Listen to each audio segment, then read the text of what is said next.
আমি দেখা করতে যাইনি। রাজ্য সরকারের মুখ্য সচিব আমাকে নিমন্ত্রণ করেছেন, আমি সপরিবারে গেছি। তারপরে মমতা ব্যানার্জি ডেকে পাঠিয়েছেন তার গেস্ট হাউসে, আমি সৌজন্যবশত দেখা করতে, আমি ছোট লোক নেই যে মুখ্যমন্ত্রী ডেকলে চলে যাও, এবং সপরিবারে গেছি, কথা বলেছি ওনার সঙ্গে বসে ওখানে, তারপরে মিষ্টি খেয়ে চলে এসেছি। এখন অনেকের পেট ব্যথা হচ্ছে, কাদের পেট ব্যথা হচ্ছে? মমতা ব্যানার্জির কোলে খেলাধুলা করে বড় হয়েছেন, তার আঁচলের তলায় বসেছেন, তার হাতে দুধ খেয়ে বড় হয়েছেন, তার পার্টি যেখানে কয়লা, গরু, বালির থেকে টাকা নেয়, সেই টাকার ভাগ নিয়েছেন।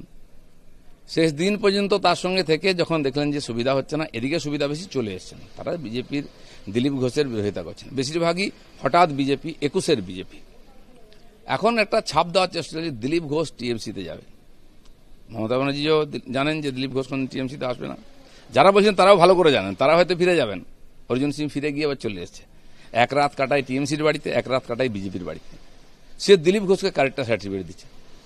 অনেকের সঙ্গে দেখা করতাম, আমার সময় যতজন বিধায়ক ছিলেন, জিজ্ঞেস করুন দিলীপ ঘোষ একবার না একবার কথা বলেছিলেন ওদের সঙ্গে। কোন পার্টি আমি জানতাম না, চিন্তামই না, আমি তো 3 বছর ছিলাম। অর্জুন সিং এর সঙ্গে কথা হয়েছে, কিন্তু ক্যামেরা দেখলে পালিয়ে যেত। দিলীপ ঘোষের সঙ্গে ছবি তুললে ওর চাকরি চলে যাবে। সতী সেজনা, দিলীপ ঘোষ সবার প্যান্ট খুলে দেবে, আর খুলবো আমি।